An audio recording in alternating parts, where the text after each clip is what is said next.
अब तक आपने प्रकाश के बारे में पढ़ा, प्रकाश के गुणों के बारे में पढ़ा, अपवर्तन भी बताया आपको और परावर्तन के बारे में भी आपने पढ़ा है।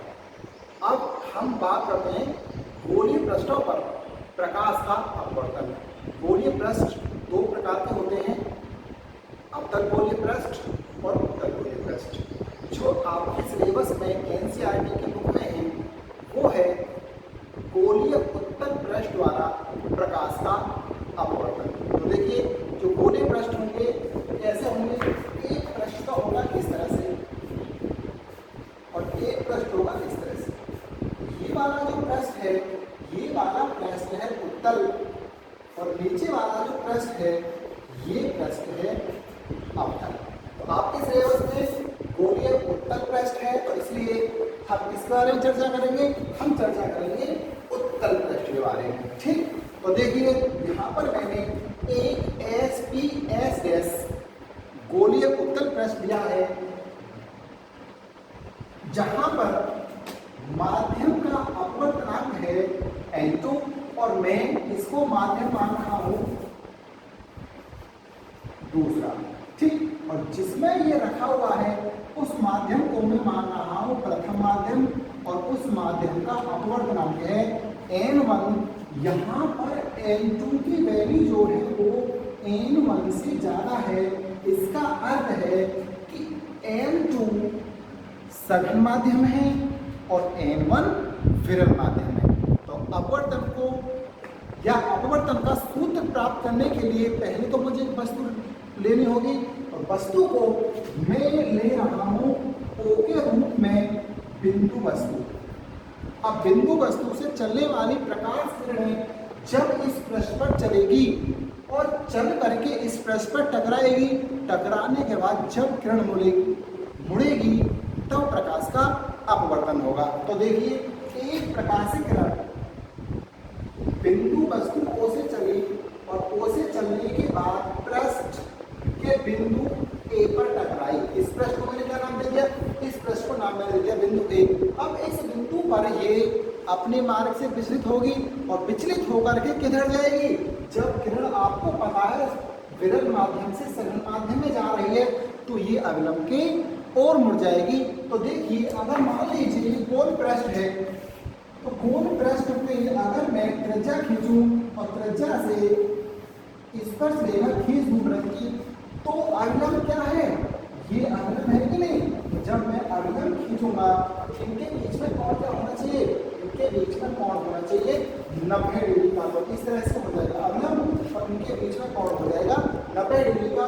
तो मुझे अवलंब खींचना पड़ेगा इस पृष्ठ से 90 डिग्री पर। ठीक, क्योंकि अवलंब को 90 डिग्री पर तो खींचते थे। तो खींचिए।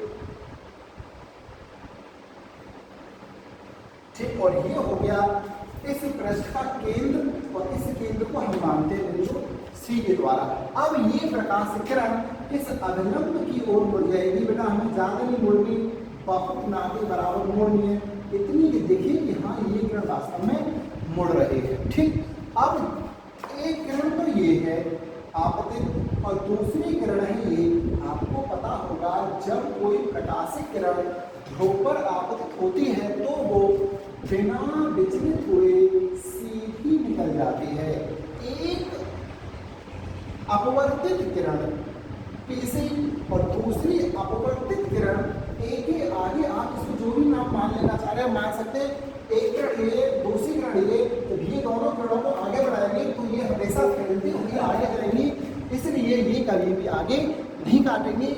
ये किरणें काटेंगी किधर, ये किरणें काटेंगी पीछे।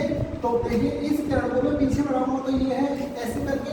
अब जब मैं इस किरण को पीछे बढ़ाऊंगा तो मुझे ये देखना है कि ये दोनों किरणें आखिरकार काटती कहाँ है।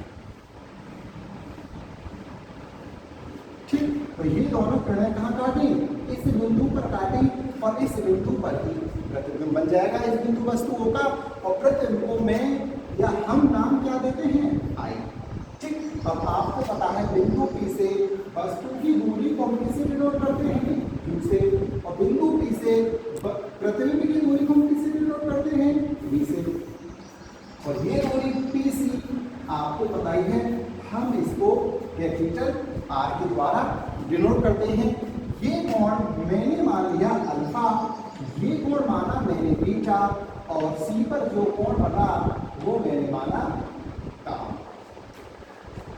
ठीक है बेटा, अब बात करते हैं यहाँ पर अपवर्तन कोण और आपतन कोण की। तो देखिए अविलंब कहाँ, अविलंब है ये, अविलंब के साथ आपतित किरण का जो कोण बनता है, ये देखिए जरा आपको चित्र में दिख रहा होगा।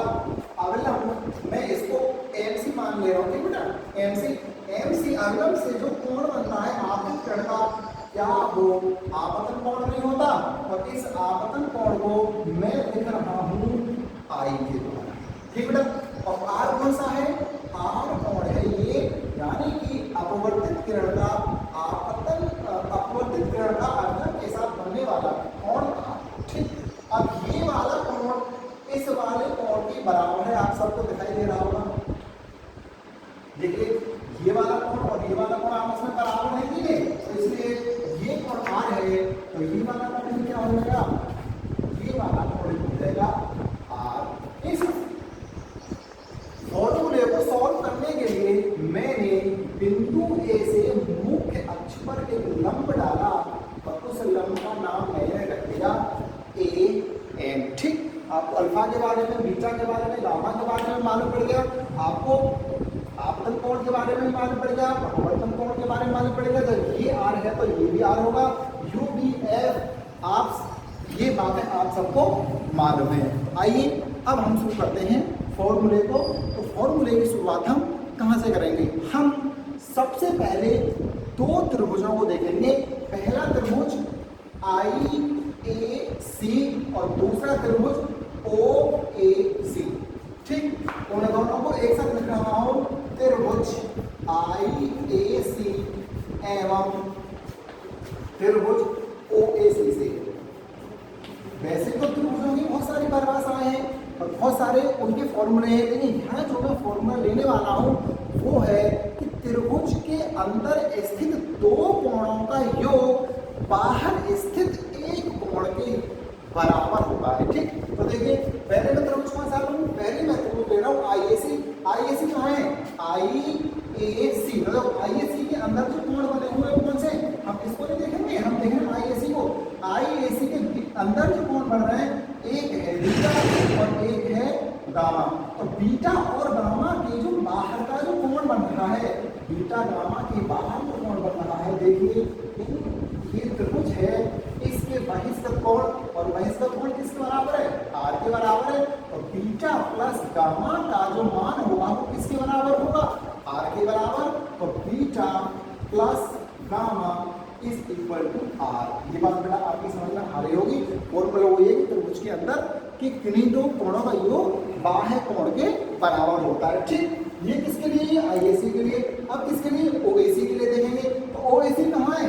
ओएसी ये रहा। तो देखिए ओएसी के अंदर कोण कौन से? तो अल्फा और गामा, और इसके बाहर का जो कोण देखिए ओएसी का, देखिए ये कौन सा है?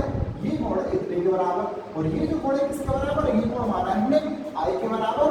तो alpha plus gamma is equal to I. ठीक बेटा, अब आगे बात चले यहाँ तक। अब इसके बाद हम लेंगे बिंदु ए पर स्नेल के नियम से। ठीक, यहाँ मैं लिख दे रहा हूँ बिंदु ए पर स्नेल के नियम से।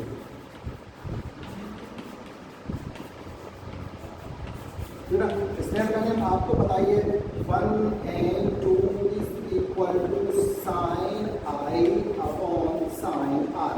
1n2 का मतलब पहले माध्यम के सामने दूसरे का अपवर्तन। तो पहले माध्यम का है तो ऊपर कोण आएगा पहला, और दूसरे माध्यम का कोण आएगा नीचे। ठीक, और 1n2 को मैं लिख सकता हूँ n2 बटे n1।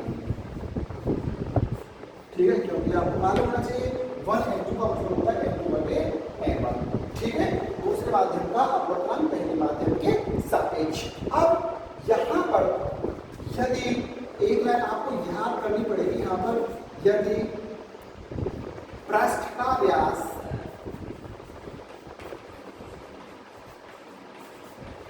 बहुत छोटा हो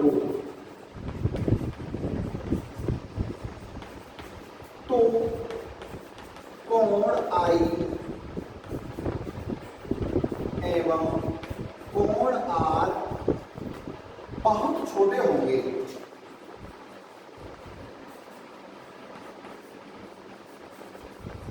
अगर ये दोनों कोण बहुत छोटे होंगे तो मैं साइन आई को लिख सकता हूँ अप्रोक्सीमेट आई, और साइन आर को मैं लिख सकता हूँ लगभग आर के बराबर। तब ये वाला फॉर्मूला क्या हो जाएगा, ये वाला देखो साइन आई की जगह में क्या लिखूं आई, बटे साइन आर की जगह में क्या लिखूं आर, बराबर n2 बटे n1। अब इनकी क्रॉस मल्टीप्लाई कर दो, n1 इंटू आई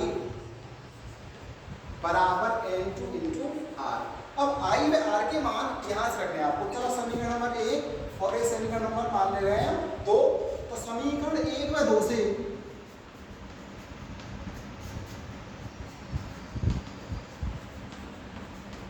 आई व आर के मान रखने पर, फिर जब आप आई व आर के मान रखोगे तो क्या हो जाएगा, n इंटू, बताओ आई की वैल्यू कितनी है, आई की वैल्यू है alpha plus gamma is equal to n2 into R की वैल्यू कितनी है, आर की वैल्यू है beta plus gamma, multiply n1 alpha plus n1 gamma is equal to n2 beta plus n2 gamma. जो अल्फा बीटा वाले term है इन्हें एक तरफ कर लो और गामा वाले टर्मों को एक तरफ कर लो, तो क्या हो जाएगा, देखिए जब मैं बीटा को इधर लाऊंगा तो हो जाएगा n1 alpha minus n2 beta is equal to n2 gamma minus n1 gamma. तो मैं गामा कॉमन लूंगा तो n2 minus n1 into gamma. ठीक, अब हमें क्या करना है, अब हमें अल्फा बीटा और गामा की वैल्यू रखनी है, क्योंकि हमें मालूम है इस लेंस का व्यास हम पहले से क्या लेके चले हैं, बहुत छोटा लेके चले हैं। इसलिए जब sine I is equal to I के और sine R is equal to लगभग आर के है, तो क्या टेन अल्फा टेन बीटा और टेन गामा की वैल्यू अल्फा बीटा और गामा क्रम से में होंगी नहीं होंगी। ठीक, तो यही बात मुझे यहाँ लिखनी है, मुझे लिखना है चूंकि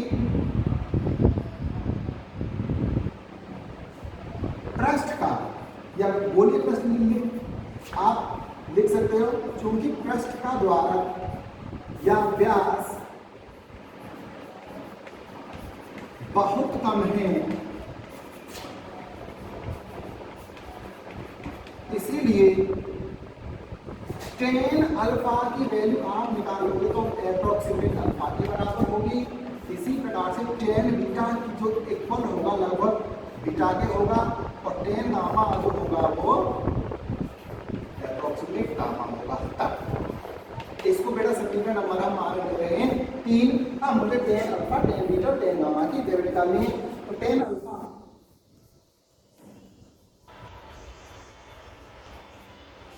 बराबर टेन का जो अनुपात होता है लंब कर्ण और आधार में क्या होता है, लंब बटे आधार। तो लंब देखिए यहाँ पर टेन अल्फा, अल्फा कहाँ है, अल्फा ये, तो समकोण त्रिभुज कौन सा यूज होगा, समकोण त्रिभुज यूज होगा ये वाला, ठीक है ना। और इसके लिए लंब की वैल्यू क्या है, लंब की वैल्यू है ये वाली an, और an को मैं h के बराबर मानूं। ठीक, तो h हो गया लंब और आधार हो गया ये वाला, और ये किसके बराबर है, u के बराबर है। तो टेन अल्फा की वैल्यू क्या हो जाएगी, टेन अल्फा की वैल्यू हो जाएगी h अपॉन u, वो भी किसमें, माइनस में, चिन्ह पर पार्टी के अकॉर्डिंग। ठीक, तो यहाँ से आपसे अल्फा की वैल्यू कितनी आ गई, माइनस का h अपॉन u। इसी प्रकार से आप बीटा की भी निकाल सकते हो। ठीक, मैं डायरेक्ट लिख रहा हूँ, बीटा की वैल्यू क्या हो जाएगी, बीटा की वैल्यू हो जाएगी, देखो बीटा यहाँ पर है, आधार v है, तो माइनस का h अपॉन v। ठीक, इसी प्रकार से गामा की वैल्यू क्या हो जाएगी, इसी प्रकार से गामा की जो वैल्यू हो जाएगी, गामा की वैल्यू हो जाएगी h अपॉन r, क्योंकि r इधर है, यानी r राइट हैंड साइड में है, इसलिए r किस में आएगा, प्लस में आएगा। अब अल्फा बीटा गामा की वैल्यू आपको समीकरण नंबर 3 में रखनी है। ठीक, तो मैं अल्फा बीटा गामा का मान समीकरण 3 में रखने पर, जब समीकरण 3 में रखोगे तो देखो पहले समीकरण नंबर 3 लिख लो यहाँ पर, ठीक है, आसानी के लिए। तो क्या समीकरण 3, n1 इंटू अल्फा, अल्फा की वैल्यू क्या है माइनस के h अपॉन यू। देखिए इसके बाद क्या है, इसके बाद है minus n2 beta minus plus n2 into beta की वैल्यू क्या h अपॉन v, v के साथ जो माइनस था इसीलिए प्लस हो गया। इसके बाद is equal to n2 minus n1 into h upon r। तो बेटा देखिए इस टर्म में भी h है, यहाँ भी h है और यहाँ भी h है। मैं ऐसे h कॉमन लेकर के इसको कट कर सकता हूँ, तो ये बच रहेगा n2 upon v minus n1 upon u is equal to n2 minus n1 upon r। तो ये फॉर्मूला है गोलीय पृष्ठों पर अपवर्तन का सूत्र। चाहे पृष्ठ अवतल हो या पृष्ठ उत्तल हो, दोनों कंडीशनों में ही अपवर्तन का formula n2 upon v minus n1 upon u is equal to n2 minus n1 upon r ही आएगा, अगर हम चिन्ह प्रॉपर्टी के अकॉर्डिंग चलें तो। ठीक, यहाँ तो हमने पहले माध्यम का अपवर्तन क्या माना था n1, दूसरे क्या माना था n2। अगर मान लीजिए मैं पहले माध्यम को वायु लूं, चलो बेटा मैं पहले माध्यम को वायु लूं, और आपको पता है कि वायु का अपवर्तन कितना होता है 1, और दूसरे माध्यम को मैं कुछ भी ले लूं लेकिन इसका अपवर्तनांक n है, तो यहाँ पर मैं n2 की जगह n रख दूं और n1 की जगह में 1 रख दूं, तो ये फॉर्मूला क्या हो जाएगा, यदि n2 is equal to n, कोई भी माध्यम है किसके सापेक्ष है, वायु या निर्वात के सापेक्ष है, तो अगर पहला माध्यम वायु या निर्वात है तो ये फॉर्मूला क्या हो जाएगा, ये फॉर्मूला हो जाएगा n upon v minus 1 upon u is equal to n minus 1 upon r। यहाँ पर बेटा मैं आपको एक चीज और बता दूं, यहाँ पर चिन्ह प्रॉपर्टी में ऑलरेडी पहले से ही लगा चुका हूँ, ठीक है ना, तो इसलिए इसके प्रथम और द्वितीय फोकस निकालते समय हमें चिन्ह प्रॉपर्टी के अनुसार v और u के मान रखने की कोई आवश्यकता नहीं है। एक बात आपको और ध्यान देने वाली है कि जो v आती है वो कौन से माध्यम के नीचे आती है, v आती है दूसरे माध्यम, यानी v आती है दूसरे माध्यम के नीचे, और जो u आती है वो आता है पहले माध्यम के नीचे, इस इक्वल टू दूसरा माध्यम माइनस पहला माध्यम का अपवर्तनांक बटे r। ठीक, अब इसके बाद हम चर्चा करते हैं गोलीय पृष्ठों की फोकस बिंदु। फोकस बिंदु दो प्रकार के होते हैं, प्रथम फोकस बिंदु और द्वितीय फोकस बिंदु। अब उनकी चर्चा हम यहाँ करने वाले हैं। अब हम बात करते हैं गोलीय पृष्ठों के प्रथम एवं द्वितीय फोकस बिंदुओं की। हालांकि मैंने आपको लेंसों के प्रथम और द्वितीय फोकस बिंदु के बारे में बता दिया था, बिल्कुल वही है, लेकिन हम यहाँ पर फॉर्मूला डेरिवेशन सीखेंगे अपवर्तन के सूत्र से किस तरह से हम लेंसों का प्रथम और द्वितीय फोकस बिंदु निकाल सकते हैं। ठीक, तो सबसे पहले मैं बात करता हूँ प्रथम फोकस बिंदु।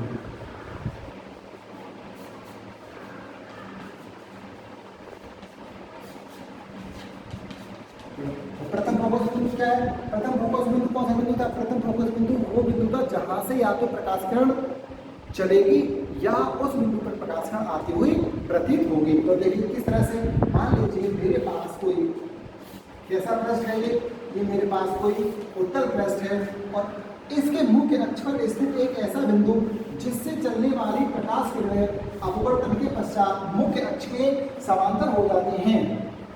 ये बिंदु क्या कहलाता है, ये बिंदु कहलाता है फोकस बिंदु। अब हमने मान लिया कि इसकी दूरी बिंदु P से कितनी है, f है। ठीक, इसी प्रकार से अवतल पृष्ठ भी होता है, और अवतल पृष्ठ में प्रथम फोकस बिंदु की परिभाषा क्या है, एक मुख्य अक्ष पर स्थित एक ऐसा बिंदु जिसकी ओर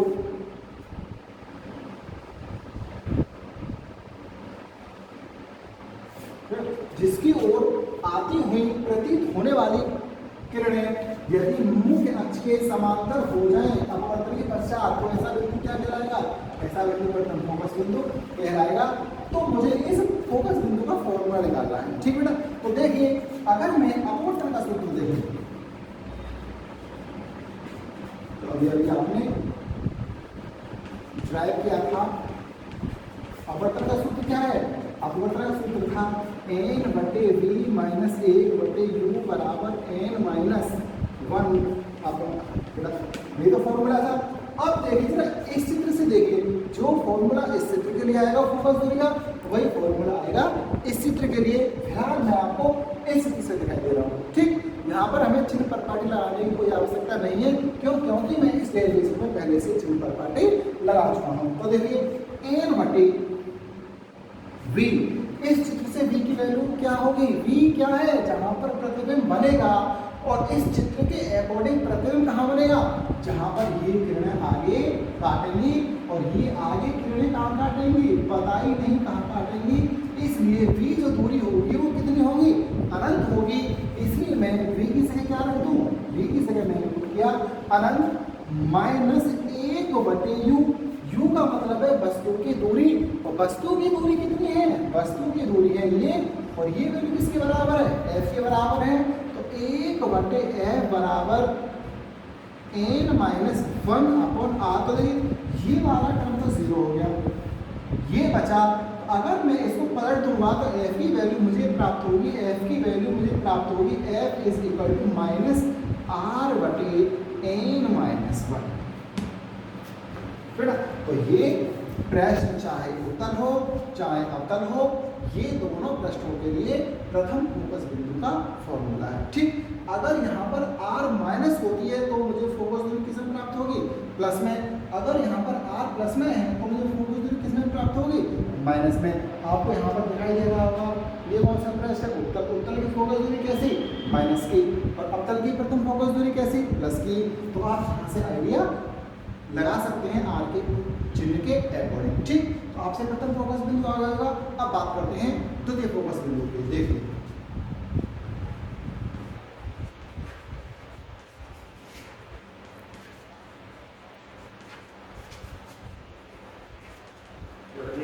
द्वितीय फोकस बिंदु पहले तो बात हम बात करते हैं द्वितीय फोकस क्या है।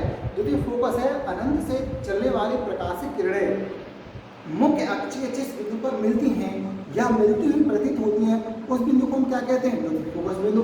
मैं मात्र केवल उत्तर प्रश्न के लिए बताऊंगा, अवतल के लिए आप स्वयं करेंगे, नहीं होता है तो आप मुझसे पूछेंगे, ठीक है ना। देखिए ये कैसा प्रश्न है, आप सभी को पता है। अगर इस पृष्ठ पर अनंत से चलने वाली प्रकाशित किरणें मुख्य अक्ष के किसी बिंदु पर मिलती हैं तो वही बिंदु क्या कहलाता है, वही बिंदु कहलाता है द्वितीयक फोकस बिंदु।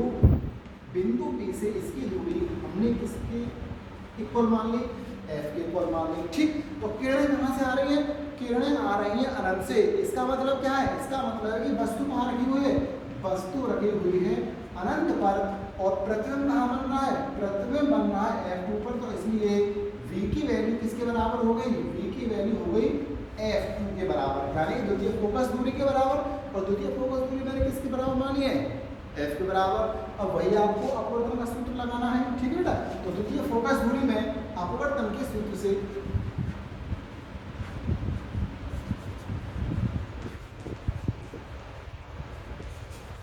अपवर्तन का सूत्र क्या है, अपवर्तन का सूत्र है n बटे v माइनस 1 बटे u is equal to n minus 1 upon r। तो देखिए n बटे v की वैल्यू कितनी, चित्र से f माइनस 1 बटे infinite is equal to n minus 1 upon r।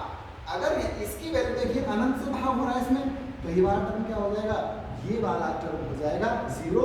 और टर्म क्या आएगा, ये फॉर्मूला बचेगा n बटे f is equal to n minus 1 upon r। अगर मैं यहाँ से f की वैल्यू निकालूंगा तो मुझे इसको पलटना पड़ेगा, तो फॉर्मूला हो जाएगा f is equal to n r बटे n माइनस 1। फोकस दूरी का चिन्ह फिर दोबारा से किस पर डिपेंड करेगा, r पर डिपेंड करेगा। अगर r पॉजिटिव है f की वैल्यू क्या आएगी, पॉजिटिव आएगी। अगर r नेगेटिव